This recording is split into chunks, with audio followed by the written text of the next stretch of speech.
ఏ రకంగా రిగ్గింగ్ చేసుకుంటాక అవకాశాలు ఇచ్చారు, ఏ రకంగా వీటికి సంబంధించి ఎలక్షన్ కమిషన్ ఆఫ్ ఇండియా కానీ చీఫ్ ఎలక్టరల్ ఆఫీసర్ కానీ డిస్ట్రిక్ట్ ఎలక్షన్ ఆఫీసర్ కానీ మెయిల్ ద్వారా పిన్నెల్లి రామకృష్ణారెడ్డి ఎన్నిసార్లు మెయిల్ చేసినప్పటికి కూడా, కంప్లైంట్ చేసినప్పటికి కూడా, ఎలక్షన్ జరుగుతున్నంతసేపు కూడా ఎన్నిసార్లు ఎమ్మెల్యే ఫోన్ చేసినా కూడా కనీసం ఎస్పీ ఎత్తడు, డిఎస్పీ ఎత్తడు, సిఐ నారాయణ స్వామి చౌదరి ఎత్తడు, ఎస్ఐ ఎత్తడు, ఎత్తినా స్పందించరు.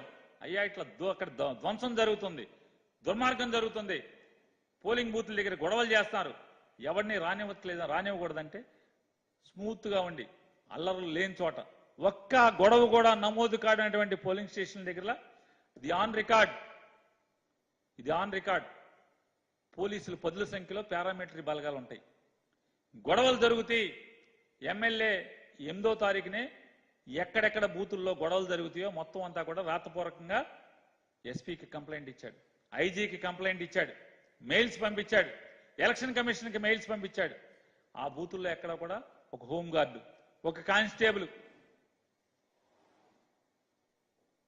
ఏమి అక్కడ కూడా నిమ్మకు నీరెత్తినట్టు ఉండి ఉద్దేశపూర్వకంగా, అంటే సాక్షాత్తు ఒక సిట్టింగ్ ఎమ్మెల్యే ఇక్కడ గొడవలు జరుగుతాయి అని చెప్పని కంప్లైంట్ చేస్తే కనీసం స్పందించకపోగా అక్కడేమో హోంగార్డుని పెడతారు, ప్రశాంతంగా ఉన్న చోటేమో పెద్ద ఎత్తున బలగాలు మోహరిస్తారు. 11వ తారీఖున ఎమ్మెల్యే అందరికీ కూడా ఆర్ఓకి ఎస్పీకి అందరికీ కూడా మెయిల్స్ పంపించాడు, ఎక్కడెక్కడ పోలీసు బందోబస్తు ఉండదో అన్ని చోట్ల ఎమ్మెల్యే ఎక్కడైతే కంప్లైంట్ చేశాడో అన్ని చోట్ల ఇవాళ ధ్వంసరచన జరిగింది. మరి బాధ్యత ఎవరు వహిస్తారు? ఆర్ఓనా, ఎస్పీనా, ఎన్నికల అధికారులా, ఎన్నికల సంఘమా? ఎవరు దీనికి బాధ్యత వహిస్తారో చెప్పాల్సిన అవసరం ఉంది. ఇవాళ ఎమ్మెల్యే చెప్పాడు, ఈ ధ్వంసరచనకి టీడీపీ చేస్తుంది, బాధ్యత తీసుకోమంటే ఎవడు పట్టించుకోపోగా ఇవాళ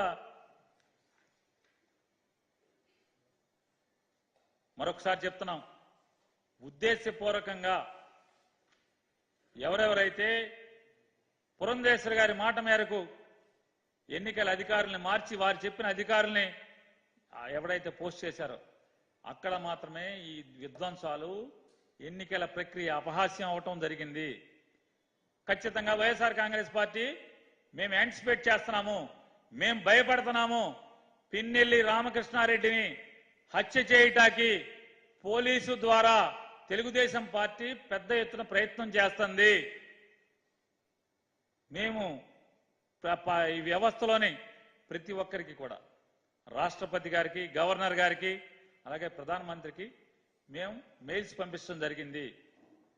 ఖచ్చితంగా పిన్నెల్లి రామకృష్ణారెడ్డి గారికి ప్రాణానికి ఏమన్నా జరిగితే, హాని జరిగితే మాత్రం ఖచ్చితంగా inspector of police, IG of police Guntur ప్రాంతం కానీ, పల్నాడు ప్రాంతం కానీ, లేదా నారాయణ స్వామి చౌదరి సర్కిల్ ఇన్స్పెక్టర్ కానీ ఖచ్చితంగా పోలీస్ యంత్రాంగం, ప్రస్తుతం డీజీపీ గారికి కూడా చెప్తున్నాం, మీరు ఖచ్చితంగా మీరు కింద వారిని నమ్మబాకండి. ఎవరైతే వైఎస్ఆర్ కాంగ్రెస్ పార్టీ మేము బలంగా నమ్ముతున్నాం, మేము ఆరోపిస్తున్నాం, సంఘటనల ద్వారా మీకు తారీఖుల ద్వారా జరిగిన సంఘటనల ద్వారా మీకు చెప్తున్నాం.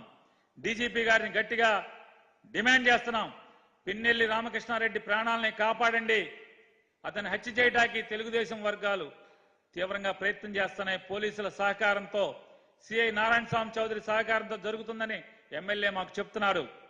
ఎమ్మెల్యే ఇప్పటికే ప్రెస్ మీట్ పెట్టి చెప్పాడు, మా అందరికీ ఫోన్లు చేసి చెప్తున్నాడు, నన్ను చంపేస్తారు, నన్ను బతకనెవరు, తెలుగుదేశం పార్టీ పోలీసు కుమ్మక్కై నన్ను హత్య చేయడానికి ప్రయత్నం చేస్తున్నారని చెప్పని, అలాగే లేదా తప్పుడు కేసులతో నన్ను ఈ ఎన్నికల కౌంటింగ్కి వెళ్లకుండా నన్ను ఓడించాలి దొంగ మార్గంలో అని చెప్పని, ఎన్నికల కౌంటింగ్ ప్రక్రియ సక్రమంగా జరగకుండా చూడటానికి నా మీద దొంగ కేసులు కడుతున్నారని చెప్పని పిన్నెల్లి రామకృష్ణారెడ్డి మా అందరికీ ఫోన్లు చేస్తున్నారు. మేము డీజీపీ గారిని గట్టిగా డిమాండ్ చేస్తున్నాం, ఈ తప్పుడు కేసులు, దొంగ కేసుల్లో కావాలని సంఘటన ఎప్పుడో జరిగితే సంఘటనలో ఉన్నటువంటి 14 మొత్తం పోలీసులు కానీ, పారామిలిటరీ ఫోర్సులు కానీ అన్ని కూడా హెడ్ క్వార్టర్లో పోలీసులకు అందుబాటులో ఉన్నాయి.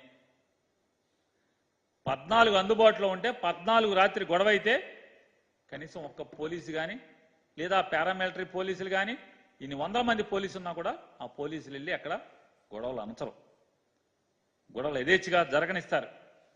ఊరికే ఒకసారి